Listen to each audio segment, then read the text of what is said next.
Assalamualaikum warahmatullahi wabarakatuh, sahabat-sahabat semuanya. Selamat datang kembali di channel Jejak Cerita. Semoga kalian semua dalam keadaan sehat dan bahagia. Pada video kali ini, kita akan membahas cerita yang tidak hanya menarik, tapi juga penuh dengan pesan mendalam tentang pertemuan Gibran Rakabuming dengan Nyi Roro Kidul di pantai selatan. Jadi, pastikan kalian nonton sampai habis dan jangan lupa untuk like, subscribe, serta aktifkan notifikasi agar tidak ketinggalan konten-konten menarik lainnya. Gibran Rakabuming, putra sulung Presiden Joko Widodo, bukanlah sosok yang mudah percaya pada legenda atau cerita mistis. Meski tumbuh besar di tengah gemerlap kehidupan politik, ia selalu merasa ada kekosongan dalam dirinya. Sebuah rasa ingin tahu tentang sesuatu yang lebih besar dari sekadar dunia yang ia kenal. Suatu hari, perasaan itu mendorongnya untuk menjelajah lebih jauh. Hingga akhirnya ia tiba di pantai selatan, tempat yang dikenal luas dalam mitologi Jawa sebagai kediaman Nyi Roro Kidul, Ratu Laut Selatan.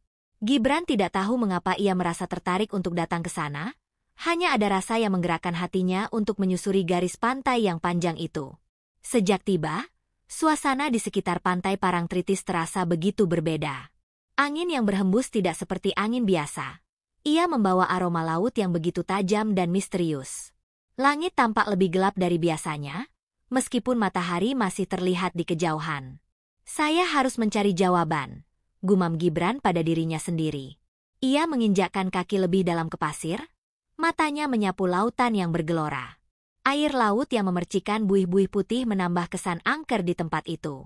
Gibran berjalan menuju sebuah batu besar yang dikenal sebagai Batu Gede, yang ada di dekat bibir pantai. Banyak orang yang datang ke sana untuk melakukan ritual atau sekadar berdoa. Ia duduk di atas batu itu, merenung, mencoba untuk mencari pemahaman lebih tentang mitos yang begitu melekat pada tempat ini. Ia tahu cerita tentang Nyi Roro Kidul, sosok misterius yang konon bisa menarik jiwa manusia ke dalam lautan, namun ia merasa bahwa ada lebih banyak hal yang harus digali. Tiba-tiba, angin berubah menjadi lebih kencang, dan suara ombak yang menerjang pantai mulai terdengar berbeda. Seolah ada sesuatu yang mengalun dalam irama yang tidak biasa. Gibran merasakan hawa yang semakin berat. Seolah ada kekuatan gaib yang mengelilinginya. Dari kejauhan, tampak seorang wanita berjalan menuju arahnya. Wanita itu berpakaian hijau muda yang terbuat dari kain halus, yang berkilauan seperti ombak laut yang terbias sinar matahari. Rambutnya tergerai panjang, melayang-layang seolah tertiup angin meskipun tidak ada angin yang cukup kuat untuk membuatnya bergerak. Gibran merasa ada sesuatu yang memikat dalam diri wanita itu. Sebuah daya tarik yang tak bisa dijelaskan, namun sangat kuat. Wanita itu mendekat, matanya yang dalam menatap Gibran dengan intens. "Apakah kau mencari sesuatu, anak manusia?" Suaranya seperti bisikan angin yang lembut, namun membawa kekuatan yang luar biasa. Gibran terkejut, namun rasa ingin tahunya mengalahkan ketakutannya. "Siapa Anda?" tanyanya dengan suara yang agak gemetar. "Saya Nyi Roro Kidul, Ratu Laut Selatan," jawab wanita itu dengan senyuman misterius di bibirnya. "Kau datang untuk mencari jawaban, bukan?" Gibran terdiam sejenak. Ia tidak tahu apakah ia sedang bermimpi atau benar-benar berbicara dengan legenda yang sudah dikenal luas di kalangan orang-orang Jawa. "Saya ingin tahu lebih banyak tentang Anda dan tentang kekuatan yang Anda miliki," jawabnya, meskipun ia tahu pertanyaannya terdengar sangat tak biasa. Nyi Roro Kidul tertawa pelan, suaranya mengalun seperti dentingan lonceng yang jauh. "Manusia selalu ingin tahu tentang yang tak terlihat, tentang yang tidak bisa dijangkau oleh akal. Kau ingin tahu tentang diriku, tetapi apakah kau siap menerima apa yang akan kau temui?" Ia mendekat dan menatap Gibran dalam-dalam. Gibran merasa tubuhnya seperti beku, terpesona oleh tatapan mata Nyi Roro Kidul. Seolah ada gelombang kekuatan yang memancar dari wanita itu, menjalar hingga ke dalam dirinya. Ada banyak yang tidak diketahui tentang dunia ini, Gibran. Lautan yang luas ini menyimpan lebih banyak rahasia daripada yang bisa dimengerti oleh pikiran manusia. Saya adalah penjaga antara dunia nyata dan dunia roh. Saya bukan hanya legenda. Saya adalah kenyataan yang berada di antara dua dunia, ujar Nyi Roro Kidul, suaranya semakin dalam, seperti gema dari dasar lautan. Gibran merasa seolah-olah ia berada di ujung sebuah jurang yang dalam. Di satu sisi, ada ketakutan yang membelenggu, namun di sisi lain, Rasa penasaran mendorongnya untuk terus menggali lebih dalam. Apakah Anda bisa menunjukkan kepada saya sesuatu yang lebih dari yang saya ketahui selama ini? Tanya Gibran, suaranya tegas meskipun masih ada rasa takut yang menggelayuti. Pertanyaan yang tepat, balas Nyi Roro Kidul. Baiklah, aku akan membawamu melihat sedikit dari apa yang aku jaga. Sekejap mata, Gibran merasa tubuhnya seperti ditarik oleh kekuatan tak terlihat. Ia merasakan angin yang sangat kencang, namun tidak ada gerakan. Semuanya berubah menjadi kabut hijau yang menyelimuti sekelilingnya. Ketika kabut itu mulai menghilang, Gibran mendapati dirinya berada di sebuah tempat yang sama sekali berbeda. Lautan di depannya tampak seperti sebuah dunia lain. Gelombang yang bergulung tidak seperti yang pernah ia lihat sebelumnya. Di bawahnya, terhampar sebuah kerajaan megah yang tampak lebih tua dari apapun yang ada di dunia manusia. Istana batu yang menjulang tinggi, dihiasi oleh karang dan terumbu yang indah. Gibran tak bisa berkata-kata, matanya terpaku pada pemandangan yang begitu luar biasa. Inilah kerajaan saya, kata Nyi Roro Kidul dengan suara lembut namun penuh kekuatan. Dunia yang manusia tidak bisa capai, kecuali mereka yang diberi izin. Gibran mengangguk, namun hatinya dipenuhi oleh perasaan yang tak terungkapkan. Ia tahu bahwa ia baru saja menyaksikan sesuatu yang melampaui batas pemahaman manusia. Sebuah dunia yang tersembunyi di balik ombak besar dan tak terjangkau oleh kebanyakan orang. Kenapa Anda menunjukkan semua ini kepada saya? Tanya Gibran. Karena kau adalah bagian dari sesuatu yang lebih besar. Keluargamu memegang peran dalam menjaga keseimbangan dunia ini, meskipun kalian tidak menyadarinya. Jawab Nyi Roro Kidul. Aku memberi petunjuk ini, tetapi keputusan ada di tanganmu. Dengan sekejap, pemandangan itu lenyap, dan Gibran kembali berada di pantai Parangtritis, hanya beberapa langkah dari tempat ia pertama kali duduk. Angin kembali tenang, dan suasana di sekitarnya terasa normal kembali. Namun, perasaan dalam hatinya tidak akan pernah sama lagi. Gibran menatap laut yang luas, merasakan kehadiran sesuatu yang tak terlihat, sesuatu yang lebih besar dari apa yang pernah ia bayangkan. Ia tahu bahwa pertemuannya dengan Nyi Roro Kidul bukanlah kebetulan, melainkan bagian dari takdir yang lebih besar. Dengan langkah mantap, ia meninggalkan pantai itu, tetapi kali ini, ia membawa pengetahuan baru tentang dunia yang tak kasat mata. Dunia yang terhubung oleh legenda, mitos, dan kekuatan alam yang lebih agung daripada yang bisa dipahami oleh manusia biasa. Keesokan harinya, Gibran memutuskan untuk mencari jawaban. Ia pergi menemui seorang sesepuh setempat, Ki Sancaka, seorang pria yang dikenal memiliki pengetahuan mendalam tentang mitos pantai selatan. Ki Sancaka tinggal di sebuah rumah sederhana di tepi desa. Pria tua berambut putih itu menyambut Gibran dengan senyum ramah, meski matanya menyiratkan ketajaman yang dalam. Anak muda, ada yang ingin kau tanyakan? Tanya Ki Sancaka sambil menyodorkan segelas teh hangat. Gibran mengangguk. Ia menceritakan pengalamannya bertemu Nyi Roro Kidul. Awalnya ia ragu, takut dianggap berhalusinasi, tapi Ki Sancaka mendengarkan dengan seksama tanpa sedikit pun menunjukkan keraguan. Pertemuanmu dengannya bukanlah kebetulan, kata Ki Sancaka akhirnya. Keluargamu memiliki ikatan yang erat dengan tanah ini, dengan Nusantara. Peran keluargamu tidak hanya di dunia nyata, tapi juga dalam keseimbangan spiritual. Keseimbangan spiritual? Apa maksudnya? Gibran bertanya. Ki Sancaka menghela napas panjang. Nyi Roro Kidul adalah penjaga lautan selatan, salah satu dari 4 penjaga besar Nusantara. Ada keseimbangan yang harus dijaga antara dunia manusia dan dunia gaib. Jika keseimbangan itu terganggu, bencana akan terjadi. Aku percaya, dia melihatmu sebagai penerus yang memiliki peran dalam menjaga keseimbangan itu. Gibran terdiam. Kata-kata Ki Sancaka terasa berat, tapi ada kebenaran di dalamnya. Tapi apa yang harus aku lakukan? Aku hanya seorang manusia biasa. Ki Sancaka tersenyum tipis. Kau bukan manusia biasa. Darah yang mengalir dalam tubuhmu membawa tanggung jawab yang besar. Kau tidak perlu memahami semuanya sekarang. Waktunya akan tiba ketika kau akan tahu apa yang harus dilakukan. Meski penjelasan Ki Sancaka tidak sepenuhnya jelas, Gibran merasa sedikit lega. Setidaknya, ia tidak sendiri dalam menghadapi misteri ini. Hari-hari berlalu, dan Gibran kembali ke kehidupannya di Solo. Namun, pengalaman di pantai selatan itu tidak pernah hilang dari pikirannya. Ia mulai mempelajari lebih dalam tentang mitologi Jawa dan hubungan leluhur Nusantara dengan dunia spiritual. Suatu malam, beberapa bulan kemudian, Gibran bermimpi aneh. Dalam mimpinya, ia berdiri di tepi pantai, di bawah langit malam yang gelap. Di depannya, ombak besar bergulung seperti ingin menelannya. Dari dalam ombak itu, muncul sosok Nyi Roro Kidul. "Waktunya sudah dekat," kata sang ratu. "Keseimbangan sedang terguncang. Kau harus bersiap." Gibran terbangun dengan napas terengah-engah. Keringat membasahi dahinya. Ia merasa mimpi itu bukan sekadar bunga tidur, ada pesan yang ingin disampaikan. Tidak lama setelah itu, bencana alam mulai terjadi di berbagai daerah. Banjir besar, gempa bumi, hingga gelombang pasang melanda pesisir selatan Jawa.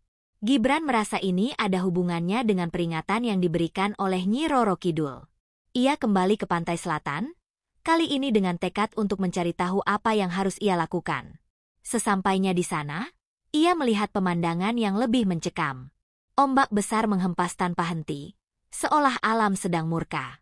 Di tengah kebisingan ombak, Gibran berdiri di batu tempat ia pertama kali bertemu Nyi Roro Kidul.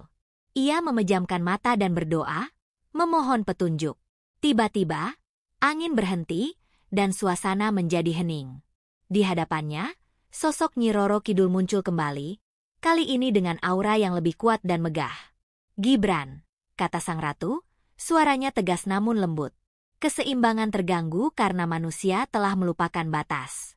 Mereka merusak alam, melupakan penghormatan kepada leluhur, dan mengabaikan harmoni. Kau memiliki pengaruh besar. Gunakan itu untuk mengingatkan mereka." "Apa yang harus aku lakukan?" tanya Gibran. "Bangkitkan kesadaran mereka. Bekerjalah dengan alam, bukan melawannya. Aku akan membantumu, tapi hanya jika kau berkomitmen untuk menjaga keseimbangan ini." Gibran mengangguk, meski hatinya penuh keraguan. Ia tahu tugas ini tidak mudah, tapi ia merasa terpanggil untuk melakukannya. Sejak hari itu, Gibran mulai menggerakkan kampanye besar tentang pelestarian lingkungan, penghormatan terhadap budaya, dan pentingnya menjaga hubungan manusia dengan alam. Pesannya disampaikan melalui berbagai media, menyentuh hati jutaan orang di seluruh Nusantara. Bencana perlahan mereda, dan alam tampak kembali tenang. Namun, Gibran tahu bahwa tugasnya belum selesai. Ia kini memahami bahwa menjaga keseimbangan bukanlah tugas sesaat, melainkan komitmen seumur hidup. Dan di pantai selatan, di bawah gemerlap bintang, sosok Nyi Roro Kidul tersenyum puas. Ia tahu, sang penerus telah memulai perjalanan yang benar. Meski segalanya tampak mulai membaik, perjalanan Gibran sebenarnya baru dimulai. Pesannya tentang pelestarian lingkungan dan harmoni hidup mendapat sambutan hangat dari berbagai lapisan masyarakat, namun tak sedikit pula yang meremehkannya. Banyak yang menganggap apa yang ia lakukan hanyalah agenda politik atau sekadar pencitraan. Suatu malam, ketika Gibran sedang merenung di ruang kerjanya, sebuah suara lembut bergema di telinganya. Meski tidak ada orang di ruangan itu. "Kau sudah memulai jalan yang benar, tapi perjalanan ini penuh rintangan. Jangan biarkan mereka yang meragukanmu menghentikan langkahmu." Gibran tersentak. Ia mengenali suara itu, Nyi Roro Kidul. Namun kali ini, kehadirannya hanya seperti angin sejuk yang melingkupinya, tanpa wujud fisik. Beberapa bulan kemudian, sebuah peristiwa besar mengguncang Indonesia. Sebuah proyek pembangunan besar-besaran di kawasan pesisir selatan mengancam keberlangsungan ekosistem laut. Proyek itu didukung oleh pihak-pihak yang kuat secara politik dan ekonomi, sehingga menimbulkan dilema besar bagi Gibran. Ia tahu proyek itu akan membawa dampak ekonomi jangka pendek yang positif, namun kerusakan lingkungan yang ditimbulkannya tidak bisa diabaikan. Lebih dari itu, ia merasa alam sedang memperingatkan sesuatu. Ombak di pantai selatan kembali menjadi tidak wajar. Besar, kasar, dan penuh amarah. Gibran memutuskan untuk kembali ke pantai selatan. Ia berdiri di tempat yang sama seperti sebelumnya, menatap lautan yang bergejolak. Kali ini, ia tidak memanggil Nyi Roro Kidul. Ia hanya memejamkan mata, mencoba merasakan apa yang sebenarnya terjadi. Tiba-tiba, air laut naik dengan cepat, membentuk pusaran besar di depannya.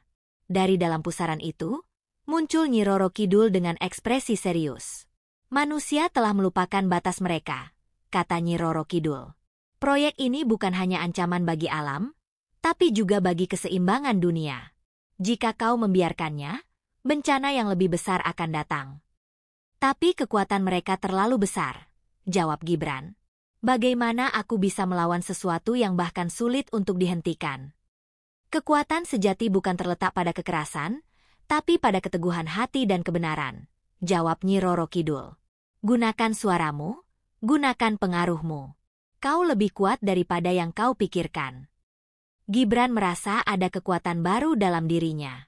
Kata-kata Nyi Roro Kidul membakar semangatnya.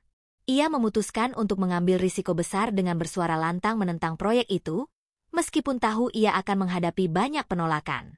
Di berbagai kesempatan, Gibran menyuarakan bahayanya proyek tersebut. Ia mengumpulkan data dari para ahli lingkungan, menghadirkan bukti nyata tentang kerusakan yang sudah mulai terlihat di kawasan pesisir.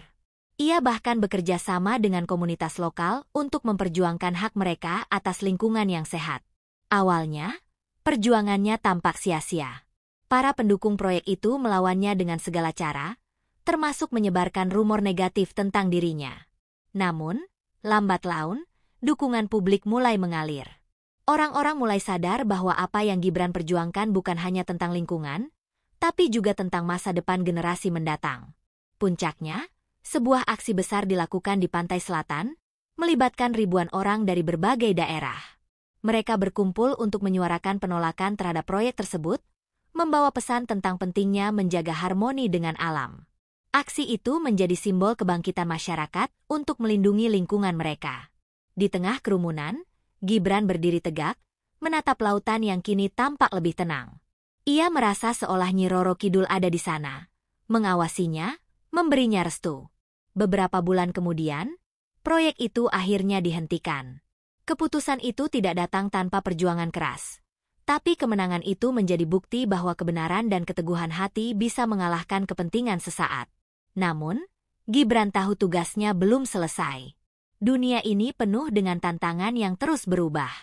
Ia telah belajar bahwa menjaga keseimbangan bukanlah tentang kemenangan sekali waktu, tapi tentang komitmen yang terus-menerus.